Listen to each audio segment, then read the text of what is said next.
या देवी सर्वभूतेषु लक्ष्मीरूपेण संस्थिता नमस्तस्यै नमस्तस्यै नमस्तस्यै नमो नमः।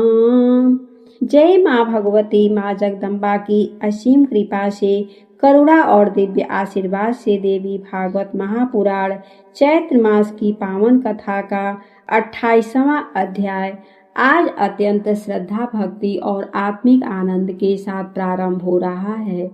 माँ भगवती केवल शक्ति का स्वरूप ही नहीं, वह ममता, करुणा और असीम प्रेम की मूर्ति हैं।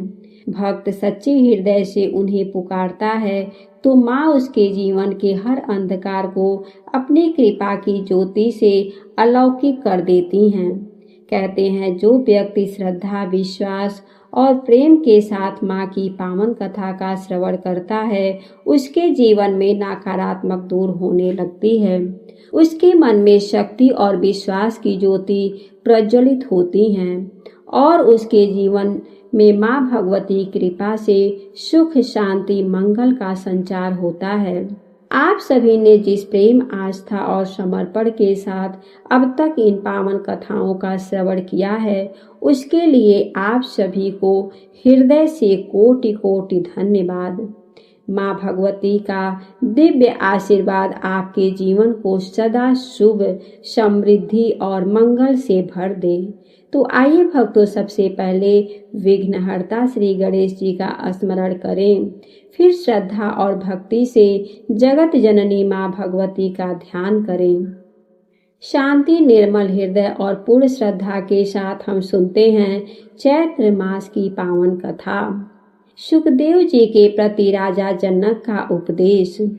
सुत जी बोले, सुखदेव जी को आया हुआ सुनकर पवित्रात्मा राजा जनक अपने पुरोहित को आगे करके मंत्रियों सहित उन गुरुपुत्र के पास गए।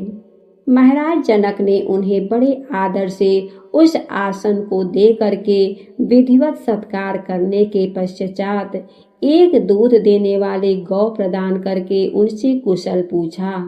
सुखदेव जी ने भी राजा की पूजा को यथाविधि स्वीकार किया और अपना कुशल बता करके राजा से भी कुशल मंगल पूछा। इस प्रकार कुशल प्रश्न करके सुखदायी आसन पर बैठे हुए शांति चित्त वाले व्यासपुत्र सुखदेव जी महाराज जनक से पूछा, हे महाभाग, मेरे यहाँ आपने इस प्रिया का आगमन किस कारण से हुआ है? हे मुनि श्रेष्ठ, उस प्रयोजन को बताइए। सुखदेव जी बोले, महाराज, मेरे पिता व्यास जी ने मुझसे कहा कि विवाह कर लो, क्योंकि सब आश्रमों में गृहस्थ आश्रम ही श्रेष्ठ है। गुरु रूप पिता की आज्ञा को बंधन कारक मान करके मैंने उसे स्वीकार नहीं किया। उन्होंने समझा कि गृहस्थ आश्रम बंधन नहीं है, फिर भी मैंने उसे स्वीकार नहीं किया। इस प्रकार मुझे संशय युक्त चित्त वाला समझ करके मुनि श्रेष्ठ व्यास जी ने तथ्य युक्त वचन कहा, तुम मिथिला चले जाओ, खेद ना करो, वहाँ राजर्षि जनक रहते हैं। वे याज्ञिक एवं जीवन मुक्त राजा हैं। संसार में विदेह नाम से विख्यात वे वहाँ निष्कंटक राज्य कर रहे हैं। हे पुत्र, महाराज जनक राज्य करते हुए माया के जाल में नहीं बंधते हैं। तुम वनवासी होते हुए भी क्यों भयभीत हो रहे हो? उन नृपश्रेष्ठ विदेह को तो देखो और अपने मन में उठते हुए मोह का त्याग करो। हे महाभाग, विवाह करो, अन्यथा जा करके उन राजा से ही पूछो। वे राजा तुम्हारे मन में उत्पन्न संदेह का समाधान कर देंगे। तत्पश्चात हे पुत्र, उनकी बात सुनकर के तुम शीघ्र मेरे पास चले आना। महाराज, मैं उन्हीं के आदेश से आपकी पुरी में आया हूँ। हे राजेंद्र, मैं मोक्ष का अभिलाषी हूँ, अतः जो कार्य मेरे लिए उचित हो वह आप बताइए।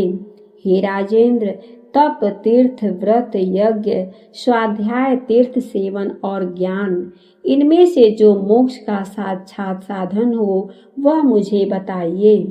जनक जी बोले, मोक्ष मार्ग विप्र को जो करना चाहिए उसे सुनिए।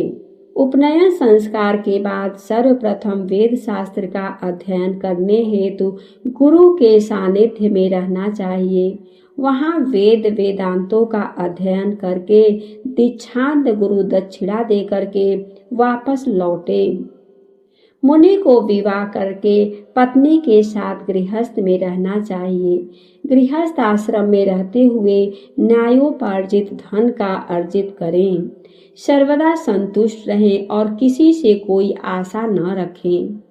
पापों से मुक्त होकर अग्निहोत्र आदि कर्म करते हुए सत्य वचन बोलें और मन वचन कर्म से सदा पवित्र रहें।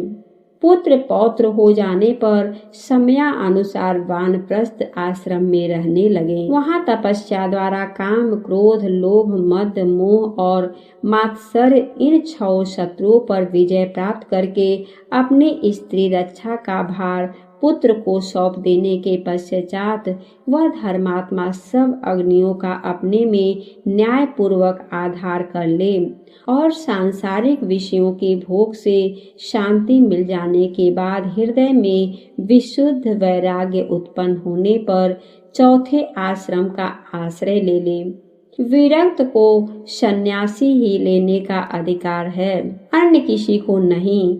यह देवता वाक्य सर्वथा सत्य है, असत्य नहीं, ऐसा मेरा मानना है।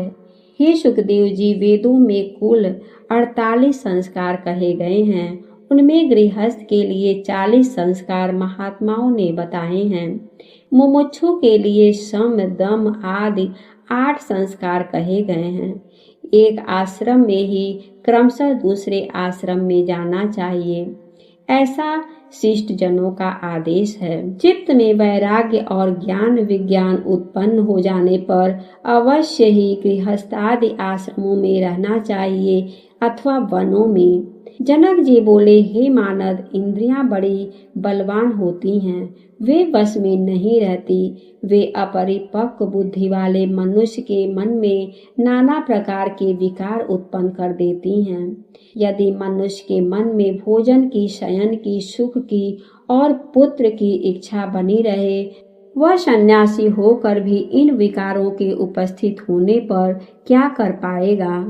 वासनाओं का जाल बड़ा ही कठिन होता है, वह शीघ्र नहीं मिटता। इसलिए उसकी शांति के लिए मनुष्य को क्रम से उसका त्याग करना चाहिए। ऊंचे स्थान पर सोने वाला मनुष्य ही नीचे गिरता है, नीचे सोने वाला कभी नहीं गिरता। यदि संन्यास ग्रहण कर लेने पर भ्रष्ट हो जाए तो पुनः वह कोई दूसरा मार्ग नहीं प्राप्त कर सकता है। जिस प्रकार चींटी वृक्ष की जड़ से चढ़कर शाखा पर चढ़ जाती है और वहां से फिर धीरे धीरे सुखपूर्वक पैरों से चलकर फल तक पहुंच जाती है, विघ्न शंका के भय से कोई पक्षी बड़ी तीव्र गति से आसमान में उड़ता है और परिणामतः थक जाता है, किंतु चींटी सुखपूर्वक विश्राम ले लेकर के अपने अभीष्ट स्थान पर पहुंच जाती हैं। मन अत्यंत प्रबल है, यह अजितेंद्रिय पुरुषों के द्वारा सर्वदा अजेय है। इसलिए आश्रमों के अनुक्रम से ही इसे क्रमशः जीतने का प्रयत्न करना चाहिए। गृहस्थ आश्रम में रहते हुए भी जो शांत, बुद्धिमान एवं आत्मज्ञानी होता है, वह न तो प्रसन्न होता है और न खेद करता है। वह हानि लाभ में समान भाव रहता है। जो पुरुष शास्त्रीय प्रतिपादित कर्म करता हुआ सभी प्रकार को चिंताओं से मुक्त रहता हुआ आत्मचिंतन से संतुष्ट रहता है, वह निसंदेह मुक्त हो जाता है। हे अनम, देखिए, मैं राजकार्य करता हुआ भी जीवन मुक्त हूँ। मैं अपने इच्छा अनुसार सब काम करता हूँ, किंतु मुझे शोक या हर्ष कुछ भी नहीं होता है। जिस प्रकार मैं अनेक भोगों को भोगता हुआ तथा अनेक कार्यों को करता हुआ भी अनासक्त हूँ, उसी प्रकार हे अनग, आप भी मुक्त हो जाइए। ऐसा कहा भी जाता है कि जो यह दृश्य जगत दिखाई देता है उसके द्वारा अदृश्य आत्मा कैसे बंधन में आ सकता है। पृथ्वी, जल, अग्नि, वायु एवं आकाश, ये पंच महाभूत और गंध, रस, रूप, स्पर्श एवं शब्द, ये उनके गुण दृश्य कहलाते हैं। आत्मा अनुमान गम्य है और कभी भी प्रत्यक्ष नहीं होता। ऐसी स्थिति में हे ब्राह्मण, वह निरंजन एवं निर्विकार आत्मा भला बंधन में कैसे पड़ सकता है। हे द्विज, मन ही महान सुख दुख का कारण है। इसी के निर्मल होने पर सब कुछ निर्मल हो जाता है। सभी तीर्थों में घूमते हुए, वहां बार बार स्नान करके भी यदि मन निर्मल नहीं हुआ तो वह सब व्यर्थ हो जाता है। हे परंतप, बंधन तथा मोक्ष का कारण न यह देह है और न जीवात्मा है और न ये इंद्रियां, अपितु मन ही मनुष्यों के बंधन एवं मुक्ति का कारण है। आत्मा तो सदा ही शुद्ध तथा मुक्त है, वह कभी बंधता ही नहीं है। अतः बंधन और मोक्ष तो मन के भीतर ही मन की शांति से ही शांति है। शत्रुता, मित्रता या उदासीनता के सभी भेदभाव भी मन में ही रहते हैं। इसलिए एकात्म भाव होने पर यह भेदभाव नहीं रहता। यह तो द्वैत भाव से ही उत्पन्न होता है। मैं जीव सदा ही ब्रह्म हूँ, इस विषय में और विचार करने की आवश्यकता ही नहीं है। भेद बुद्धि तो संसार में आसक्त रहने पर ही होती है। हे महाभाग, बंधन का मुख्य कारण अविद्या ही है। इस अविद्या को दूर करने वाली विद्या है। इसलिए ज्ञानी पुरुषों को चाहिए कि वे सदा विद्या तथा अविद्या का अनुसंधान पूर्वक अनुशील किया करें। धूप के बिना छाया के सुख का ज्ञान कैसे हो सकता है, उसी प्रकार अविद्या के बिना विद्या का ज्ञान कैसे किया जा सकता है। गुणों में गुण, पंचभूतों में पंचभूत तथा इंद्रियों के विषयों में इंद्रियां स्वयं रमण करती हैं। इसमें आत्मा का क्या दोष है। हे पवित्र आत्मन, सबकी सुरक्षा के लिए वेदों में सब प्रकार से मर्यादा की व्यवस्था की गई है। यदि ऐसा न होता तो नास्तिकों की भांति सब धर्मों का नाश हो जाता। धर्म के नष्ट हो जाने पर सब कुछ नष्ट हो जाएगा और सब वर्णों की आचार परंपरा का उल्लंघन हो जाएगा। इसलिए वेदोपदिष्ट मार्ग पर चलने वालों का कल्याण होता है। सुखदेव जी बोले, हे राजन, आपने जो बात कही उसे सुनकर भी मेरा संदेह बना हुआ है, वह किसी प्रकार भी दूर ही नहीं होता। हे भूपते, वेद धर्मों में हिंसा का वेद धर्मों में हिंसा का बाहुल्य है। उस हिंसा में अनेक प्रकार के अधर्म होते हैं। ऐसी दशा में वेदोक्त धर्म मुक्तिप्रद कैसे हो सकता है। हे राजन, सोम रस पान, पशु हिंसा और मांस भक्षण तो स्पष्ट ही अनाचार है। श्रोत्रामणिज्ञ में तो प्रत्यक्ष रूप से सुराग्रहण का वर्णन किया गया है। इसी प्रकार धूत क्रीड़ा एवं अन्य अनेक प्रकार के व्रत बताए गए हैं। सुना जाता है कि प्राचीन काल में शशबिंदु नाम के एक श्रेष्ठ राजा थे। वे बड़े धर्मात्मा, यज्ञपरायण, उदार एवं सत्यवादी थे। वे धर्म रूपी सेतु के रक्षक तथा कुमार्गामी जनों से नियंता थे।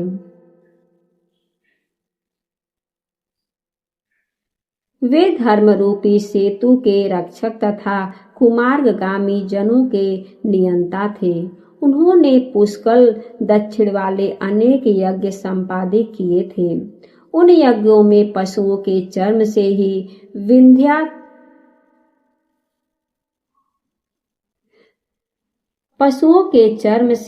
विंध्य पर्वत के समान ऊंचा पर्वत सा बन गया था। मेघों के जल बरसाने से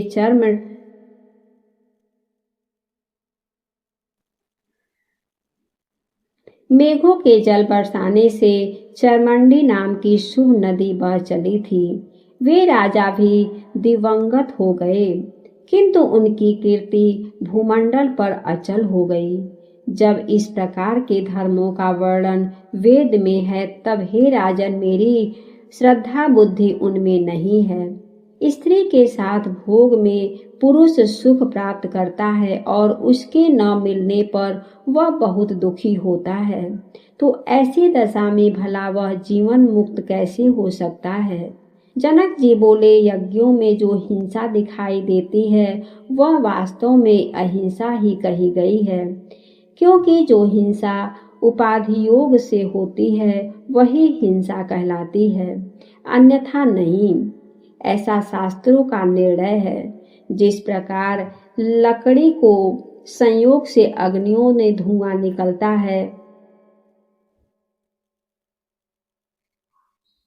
जिस प्रकार गीली लकड़ी के संयोग से अग्नि से धुआं निकलता है, उसके अभाव में उस अग्नि में धुआं नहीं दिखाई देता है, उसी प्रकार हे मुनिवर, वेदोक्त हिंसा को भी आप अहिंसा ही समझिए।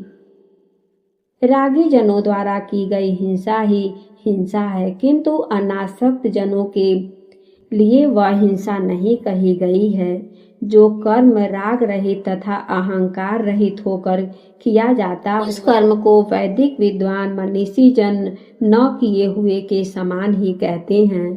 हे द्विज श्रेष्ठ, रागी गृहस्थों के द्वारा यज्ञ में जो हिंसा होती है वही हिंसा है।